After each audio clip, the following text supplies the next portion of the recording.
동물 해방을 쓴 피터 싱어는 공리주의에 입각해 동물 해방 운동을 지지해온 철학자입니다.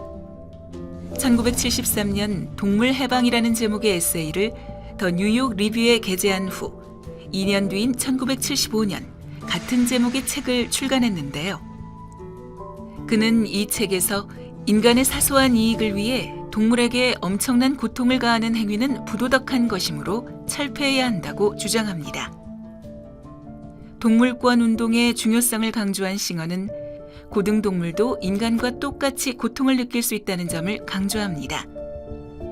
인간이 자신의 이익만을 위해 동물을 얼마나 잔혹하게 다루는지 설명하며 싱어는 공장식 가축 생산에 대한 강력한 불매운동의 하나로 채식을 이론적으로 정당화하며 동물 해방을 위한 강력한 무기로 강조하기도 합니다. 이 밖에도 싱어는 자기가 소속되어 있는 종의 이익을 옹호하면서 다른 종의 이익을 배척하는 종차별주의자의 문제를 제기하고 있는데요. 과연 오늘날 동물 권리와 동물 해방은 어떻게 쟁점화되고 있는지 알아보겠습니다.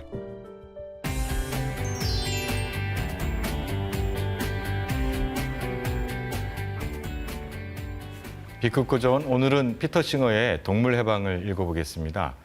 피터 싱어는 아주 세계적으로 유명한 윤리학자인데요. 이 책은 한마디로 왜 우리가 동물을 잡아먹으면 안 되는지를 철학적으로 이렇게 입증하고 있는 책입니다. 어떻게 보면 약간 허탈하기도 합니다. 근데 이 논리의 과정을 쫓아가는 것도 아주 재미있는데요. 두 분 선생님은 피터 싱어의 어떤 근거에 대해서, 논리적인 근거에 대해서 거부 반응을 일으키셨는지 혹은 공감하는 부분이 있었는지 굉장히 궁금한데요. 한번 말씀 들어보겠습니다. 피터 싱어의 그 철학적인 논증, 또 이론적인 근거 제시 이런 것은 충분히 공감하는 대목도 있었고 또 약간 이제 의견이 다른 점도 있고. 근데 제가 좀 고통스러웠던 것은 여기 이제 2장하고 3장 보면 실험용으로 이렇게 얼마나 동물들이 학대를 당하고 있는가. 또 이 공장식 식용 고기를 만드는 데서 얼마나 잔인하게 이 동물들을 도살하고 있는가. 그 장면들이 있었는데, 전 진짜 그 읽기가 너무 힘들었습니다. 사실 이제 3장 같은 경우는 막 건너뛰고 읽었어요. 그 장면들을. 네. 네. 동물 농장이라든지 소위 그 동물을 이용한 그 육가공품 생산 과정을 쭉 보여주잖아요. 이 부분을 열심히 추적해서 잘 그 제시해준 그 실험적인 그 사례들을 모아서 제시해준 부분들이 그 좀 아주 충격적인 부분이었다고 생각합니다. 이 책에서 피터 싱어가 동물 해방의 논리적 근거로 삼고 있는 게 이제 종차별주의라는 말입니다. 이것은 무슨 뜻이고 이 종차별주의라는 싱어의 어떤 이런 그런 프리즘은 어떻게 보시는지 두 분 말씀 들어보겠습니다. 종차별주의라는 게 사실 피터 싱어가 동물 해방을 주장하는 중요한 이제 철학적인 논거 중에 이제 하나죠. 그래서 이제 말 그대로 종차별주의라고 하면 인간이라는 종에게만 이 도덕적인 그 존재자로서의 이제 지위를 부여하고 다른 동물종에게는 그 인간이 그 도구로서 이제 부릴 수 있는 또 인간이 원하면은 마음대로 이제 잡아먹거나 처분할 수 있는 그런 대상으로서의 이제 지위만 부여하는 그 태도가 이제 종차별주의라고 이렇게 얘기를 할 수 있겠습니다. 근데 피터 싱어의 이런 그 주장, 종차별주의에 관한 주장은 사실 서양의 어떤 문화적 철학적인 그 배경이 또 깔려 있는 것 같아요. 그래서 특히 이제 기독교적인 문명에 기반을 두고 있는데 성경에 보면 이제 그런 대목들이 많이 나오잖아요. 창세기 같은 데 보면 인간이라는 것이 이제 신의 형상을 따라서 이제 만들었기 때문에 인간에게 이 다른 식물들과 더불어서 동물들을 마음대로 부릴 수 있고 또 이게 잡아먹을 수 있는 권리를 부여한다라는 대목들이 이제 나옵니다, 실제로. 그리고 서양 중세 철학이라든가 근대 철학, 우리가 잘 아는 데카르트라든가 칸트 같은 사람들의 이렇게 얘기를 들어보면 그 사람들도 인간에게 상당히 특별한 도덕적인 지위를 이제 부여를 하죠. 그러니까 이제 그런 전통이, 철학적인 전통이 이 동물을 학대하고 동물을 마음대로 처분할 수 있는 그 어떤 그 철학적인 구실을 제공해 줬다. 그거를 이제 종차별주의라고 이제 부르고 있는 것 같습니다. 논리적으로만 보면 종차별주의, 동물의 방이라는 말은 안 맞는 말이에요. 인간도 동물이고 다른 그래서 이 양반도 뭐 논 휴먼 빙 이런 말도 쓰기도 했지만 좀 낯설었습니다. 이 소위 차이가 생겨나는 이 부분이 같은 동등한 것을 놓고 볼 때 얘기가 돼야 되는데 그렇지는 않다. 다만 인간이 독점적으로 유지했던 그 특권적 이 다른 만물의 영장이라는 이름하에 미명하에 했던 그 행태들에 대한 비판은 될 수 있지만 개념적으로는 그러니까 엄밀하게 딱 맞아 들어가는 것 같지는 않습니다. 그러니까 피터 싱어가 공리주의자다 이렇게 평가를 받는데 이제 그거를 우리가 동물 해방에서 알 수 있는 게 동물을 우리가 그 가축을 우리가 했던 동물 잡아먹지 말라는 이유를 얘기할 때 동물이 쾌락과 고통을 이해한다, 느낀다 이런 대목을 얘기합니다. 그러니까 공리주의라는 게 다수의 쾌락을 증대하는 것이 옳다 이렇게 보는 철학적 관점이잖아요. 그게 이제 동물 해방 논리에 들어와서 동물이 그 쾌락과 고통을 느끼기 때문에 인간과 동등하게 대접해야 마땅하다 이렇게 논리를 전개하는 건데요. 이 부분에 대해서는 어떻게 생각하시는지 한번 말씀 들어보겠습니다. 말씀하신 것처럼 이 피터 싱어는 그 공리주의 철학에 사실 이제 근거를 두고 있다 이렇게 말할 수 있습니다. 그래서 이제 우리가 공리주의의 출발점 하면은 특히 이제 영국의 철학자였던 이제 제러미 벤덤을 들 수 있는데 벤덤의 이제 대표작 중에 도덕과 입법의 원리에 관한 소설이라는 그 책이 있는데 그 책에 제일 처음에 나오는 게 이 도덕의 이제 그 제일 원리에 관한 얘기가 나옵니다. 그게 폭군이 아니라면 그 누구에게도 빼앗기지 않을 권리를 인간 아닌 동물이 획득하게 될 날이 올지도 모른다. 프랑스 사람들은 피부 색깔이 검다는 이유로 어떤 사람을 멋대로 괴롭혀서는 안 된다고 생각하며 괴롭힘으로 인한 피해를 단지 피부색이 다르다고 방치하면 안 된다는 사실을 이미 깨닫고 있다. 그렇다면 차별을 정당화할 수 있는 특징은 무엇이겠는가? 이성 능력인가? 그렇지 않으면 대화를 나눌 수 있는 능력인가? 문제는 그들이 이성적으로 사고할 능력이 있는가? 또는 대화를 나눌 능력이 있는가가 아니다. 문제는 그들이 고통을 느낄 수 있는가이다. 그게 뭐냐면은 이 쾌와 고통, 이 쾌와 고통, 인간을 포함한 동물들은 쾌와 고통을 느낄 수 있다. 그리고 이 쾌와 고통을 느낄 수 있는 존재라면은 도덕적인 그 존재자다. 이렇게 이제 얘기를 합니다. 그래서 사실은 피터 싱어가 이 제러미 벤덤을 직접 언급하고 있고 또 이 제러미 벤덤이 도덕의 이제 기본 원리라고 제시한 쾌와 고통을 느낄 수 있는 그 능력, 이것을 사실은 동물 해방의 이제 주요 논거로 삼고 있죠.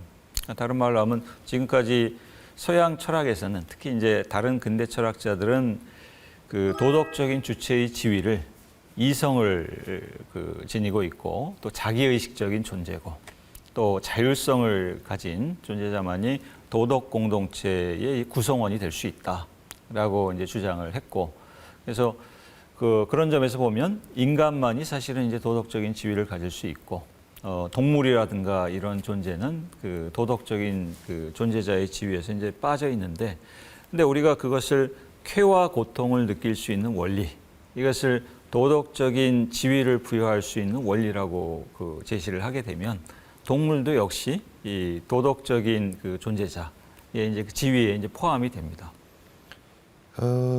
뭐 벤담 입장, 공리주의 입장을 받아들이면 쾌와 고통을 기본 조건을 놓고 적용시킨다면 그 얘기를 할 수 있지만 저는 좀 생각이 다른 게 도덕이나 윤리 의식은 사회관계 속에서 인간이라고 하는 종이 유적 존재로서 가지고 있는 사회관계에서 형성된 의식의 산물이고 이념이고 가치입니다. 근데 동물의 경우 생명관계, 그러니까 먹이사슬 관계로 이것이 적용될 수 있는지 이는 좀 다른 문제인 것 같아요. 그래서 그러니까 소위 그 쾌와 고통이 어느 정도 되는 것 같지만 실제로 동물들 전체의 관계를 놓고 보면 인간과 동물 문제가 아니라 사자와 사슴과의 문제도 있고 뭐 뱀과 뭐 개구리 관계도 있고 이 관계 일반으로 확장해서 보면 사실은 그 동물해방의 그 주장은 사실은 그 카테고리, 그러니까 범조류가 있다. 이 생각을 합니다. 이 피터 싱어가 이제 흑인 해방 문제하고 이제 여성 해방 문제를 이 동물 해방 운동으로 같이 얘기를 했거든요.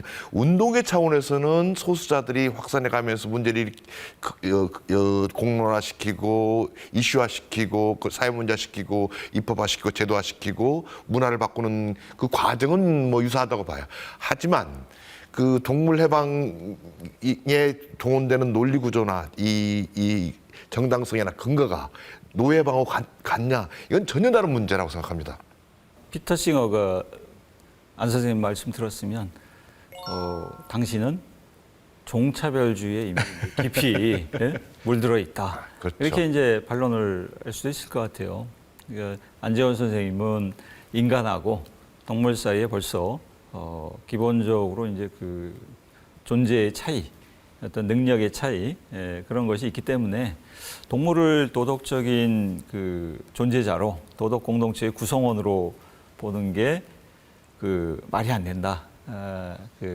이렇게 이제 생각을 하시는데, 근데 만약 우리가 이제 피터 싱어처럼 쾌와 고통을 느낄 수 있는 어떤 능력, 이것을 도덕적인 존재자로 간주할 수 있는 기본 원리라고 이렇게 채택을 하게 되면 사실은 인간과 동물 사이에는 이성을 갖고 있냐, 또 이 자기의식적이냐, 뭐 그런 점에서는 차이가 있을 수 있지만 그 원리에 기반을 두면 이 다를 바 없다. 그렇게 또 얘기를 할 수 있잖아요. 그렇게 얘기할 수 있죠. 하지만 그렇다면 이 동물 자체, 동물 간의 먹이 사슬 구조, 그 안에서도 이 강자와 약자 관계, 이 부분들이 다 해명이 돼야 돼요. 그러니까 이 프레디터들, 그러니까 포식 관계들. 근데 그 부분에 대해서는 일체 얘기가 없고, 인간이 이제 이런 문명을 하면서 대규모로 이 사육하고, 그리고 이제 이 육가공을 해서 먹고 이런 이 문명 조건을 이룬다고 하는 것, 그 부분이 가지고 있는 이제 잔인함과 과학, 이 부분을 문제 삼아서 얘기하는 부분인데, 사실은 이 인간 문명이라는 게 원래 모순적이에요. 인간 문명이 모순적이고, 그리고 자연이라는 것도 사실 모순적이에요. 그 부분들을 모두 이 윤리와 도덕과 이 특히 쾌와 고통으로만 설명하려고 드는 것은 사실은 이 좀 과도한 이 자기 논리의 확장이 아닌가 이 생각이 좀 듭니다. 그 반론도 사실 일리는 있습니다. 근데 이제 피터 싱어를 비롯해서 동물 해방을 주장하는 사람들은 인간 동물의 관계하고 동물 동물의 관계는 좀 다르다. 이 동물 동물의 관계는 그것들이 이제 속해 있는 어떤 이제 자연적인 질서들이 있기 때문에 거기에 오히려 이제 인간이 섣불리 개입하게 되면 그 자연적인 질서를 이제 깨트리는 그 위험이 있는데, 근데 인간과 동물의 그 관계, 한마디로 얘기하면 인간 사회 속에 들어와서 인간 사회 영향권 안에 존재하는 이 동물과 인간의 관계는 충분히 이 쾌와 고통의 능력을 기반으로 한 이 도덕적인 그 평가의 질서 속에 이제 들어와 있다, 이렇게 얘기를 하죠. 뭐 두 분께 좀 뭐 피터 싱어의 논리적인 근거 또는 그 철학적 관점에서는 서로 논쟁을 하시지만 두 분 다 아마 동물 해방에는 동의하실 겁니다. 그런 측면에서 왜 인간이 이렇게 동물의 생명을 하찮게 여겼는지, 그리고 앞으로 우리가 어떤 대안을 가져야 피터 싱어가 말한 동물 해방을 이룰 수 있는지 한번 말씀해 주시죠.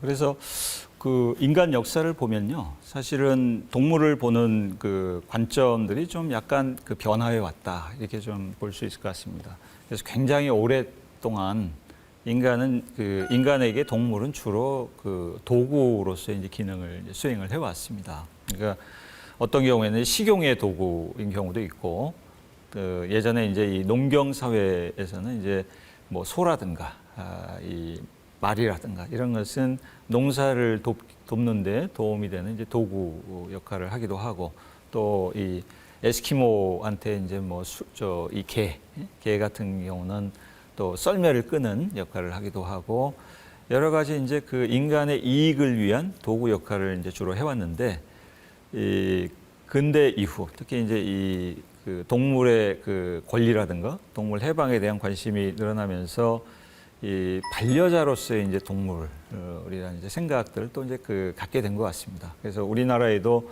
반려동물 수가 지금 1,000만 마리가 넘었다고 그러죠. 이 굉장히 많은 그 반려동물을 키우고 있고, 그래서 동물이라는 것은 그냥 단순히 도구가 아니라 우리 가족의 일원이다, 나의 반려자다, 이런 생각들을 갖고 있는데, 여기에서 이제 한 걸음 더 나아가는 게 바로 이 동물을 권리 주체로 이제 인정하는 그 생각입니다. 그러니까 동물을 우리가 그동안 학대해오고 착취해온 것은 사실 동물을 단순한 이제 도구처럼 이제 생각을 해왔기 때문에 주로 이제 학대를 이제 해온 것인데, 근데 우리가 동물을 그 반려자로 생각을 하고, 또는 우리가 이제 함부로 대해서는 안 되는 어떤 존재로 이 도덕적으로 고려할 만한 대상이라고 생각을 하게 되면, 사실 동물의 그 착취나 학대, 남용 같은 것은 굉장히 줄어들 수 있다고 봅니다. 근데 이 동물을 반려자에서 권리 주체로 그 볼 수 있느냐, 2단계에서 3단계로 나갈 수 있느냐, 이것은 사실 상당히 좀 첨예한 어떤 논쟁의 주제가 될 것 같습니다. 아직 여러 가지 이제 그 입장들이 있을 텐데, 문제는 이제 그 피터 싱어가 이 동물을 인간에게 동등한 주체, 권리 주체로 본다고 하면 권리 개념은 적어도 근대 이후에 와서는 의무 개념과 짝을 같이 해야 돼요. 의무 있는 곳에 권리가 있고 권리 있는 곳에 의무가 있는 건데, 동물과 인간 사이에 권리 의무 관계가 성립되느냐, 즉, 그러니까 계약 사회의 개념을 동물에도 적용할 수 있느냐라는 부분은 그러니까 주체 개념을 상정하기는 어렵다. 다만 이제 인간이 다른 인간들에게 보여줬던 휴머니티, 그러니까 우리 인간에게 보이는 휴머니티 부분들이, 소위 그런 감정들이 동물 세계로 이제 확장돼가는 부분들, 그리고 그들을 같이 반려하는, 같이 배려하는 이런 생각들이 좀 소위 계몽이 좀 돼야 된다는 점에서는 동의를 하지만, 도덕적 주체라든지 이거는 아니다. 뭐 이 정도 말씀을 드릴 수 있을 것 같습니다. 안재원 선생님 말씀이 사실은 굉장히 핵심적인 얘기입니다. 우리가 그 권리 주체로 인정을 하려면 권리와 의무 사이 이제 상호성이 사실은 그 전제가 이제 돼야 됩니다. 근데 이 동물권을 주장하는 사람들 중에 어떤 사람들 같은 경우에는 이 동물의 그 권리, 그러니까 이 권리라는 개념을 좀 우리가 좀 다시 생각할 필요가 있다. 우리가 그동안은 권리와 의무 사이에 상호관계가 있다고 이제 생각을 했는데, 왜 꼭 그 우리가 권리와 의무 사이에 그 상호성을 꼭 그 생각을 해야 되냐. 그러니까 권리와 의무 사이의 상호성을 가정하는 것 자체가 벌써 도덕적인 주체를 이성을 갖고 있고, 이 자율적인 판단 능력을 가진 존재만 도덕적 주체로 간주하니까 권리와 의무 사이에 이게 상호성을 그 인정을 하는데, 그러니까 자기가 의무의 역할을 충실히 하지 못하는 그 존재에게도 우리가 권리를 부여할 수 있는 그 길이 있다라고 이제 얘기를 하죠. 그래서 그것과 관련해서 이제 좀 그 흥미로운 요즘 그 도덕 철학의 이제 그 흐름 중에 하나가, 예전에는 도덕의 주체를 우리가 에이전트라고 하죠, 영어로. 이 행위자 중심의 그 도덕 철학을 우리가 설정을 했었는데, 이제 도덕적인 주체의 지위는 꼭 에이전트가 아닌, 그러니까 영어로 하면 이제 페이션트, 그러니까 어떤 수용자 중심의 그 우리가 이제 도덕 철학, 윤리학으로 전환을 해야 된다. 이런 주장을 하는 그 새로운 이제 흐름들이 있습니다. 그러니까 이제 그런 흐름들은 이 동물 윤리라든가, 또 이 아직은 상당히 좀 그 갈 길이 멀지만 인공지능이라든가 로봇, 그래서 이제 윤리, 이런 것과 관련해서 좀 그 제안들이 나오는 것 같습니다. 네, 이 책을 읽고 나서 이제 채식주의자 되는 분들도 많고 또 이제 딜레마가 빠지는 게 이제 동물 실험도 하지 말자는 책이거든요. 근데 그러면 어떻게 실험해서 인간에게 그 나쁜 영향을 끼치지 않는 약 같은 걸 개발할 수 있냐면서 또 회의주의에 빠지시는 분들도 있습니다. 그러니까 이 책은 어떤 부분은 인정하지만 또 어떤 부분은 끝까지 동의하지 못하는 그런 대목도 나올 수 있는 책인데요. 예, 두 분 선생님은 이런 딜레마는 또 어떻게 해소하실 수 있는지, 그리고 이 책이 끼친 영향, 이게 한 70년대에 나온 책인데 그 이후에 어떤 영향을 끼쳤는지 좀 말씀해 주십시오. 이 책이 끼친 영향은 크게 아마 두 가지로 우리가 나눠볼 수 있을 것 같습니다. 하나는 그 동물의 권리, 또 이 동물의 해방이라는 이 주제를 철학적인 주제, 윤리적인 주제로 이렇게 부각시켰다. 그래서 이제 그 이후에 나오는 이 동물의 권리라든가 이 동물의 보호에 관한 여러 철학적 논의의 하나의 시발점이 됐다. 이게 이제 상당히 중요한 기여인 것 같고, 두 번째는 이 책의 상당히 중요성은 그 동물 보호, 동물 해방의 문제를 철학적인 논의만이 아니라 이게 좀 사회 운동의 차원으로 좀 그 확산시켰다. 아마 어떻게 보면 이게 더 중요한 그 기여일 수도 있는 것 같습니다. 그 피터 싱어가 제시한 여러 가지 철학적 논증, 이런 것들은 오늘날의 시점에 와서 보면 너무 단순한 주장인 것도 있고, 또 그 이후에 이제 논쟁의 그 주제가 된 것들도 있고, 그렇긴 하지만 그 두 가지 점에서 보면 이 책은 상당히 이제 고전의 반열에 이제 그 놓여 있다, 이렇게 얘기할 수 있을 것 같습니다. 뉴턴의 제3법칙을 놓고 보면 작용이 있으면 반작용이 있어요. 그래서 항상 요즘 이제 실제로 우리가 그걸 겪죠. 환경의 역습이니 자연의 역습이니 지금 동물의 역습을 받고 있어요. 우리 아프리카 돼지열병 문제, 대규모 집단 사육에서 발생하는 문제들이에요. 조류 독감 마찬가지고, 겨울만 되면 이 살처분하는 것들이 뉴스에 늘 나와요. 우리 이 밝은 이 도시 문명 이면에는 그 아주 잔인함과 이런 부분이 있다는 부분에 대한 문제 제기로는 뭐 이 그 문명의 어두움 부분에서 충분히 그 의미 있는 부분이다. 그리고 실제로 이제 그 지속 가능한 문명을 위해서는 생각해야 될 부분이라고 봐요. 특히 그 작용과 반작용 관점에서 보면 우리가 이렇게 하는 만큼 마찬가지로 이제 돌아온다는 것. 이 부분은 우리가 좀 깊게 한번 통찰해야 될 주제라고 생각합니다. 네, 그러면 이제 한 줄 요약과 책갈피를 주는 시간을 가져보겠습니다. 책갈피는 5개가 만점인데요. 저는 한 줄 요약, 끊지는 못해도 줄이자, 이렇게 말씀드리고 싶고요. 책갈피는 4개. 어쨌든 그 직관적으로 우리가 동의할 윤리의 문제를 철학적 논증을 통해서 입증하려고 노력하는 태도, 상당히 높이 평가할 부분이 있다, 이렇게 보고 있습니다. 저는 책갈피 3개 드리겠습니다.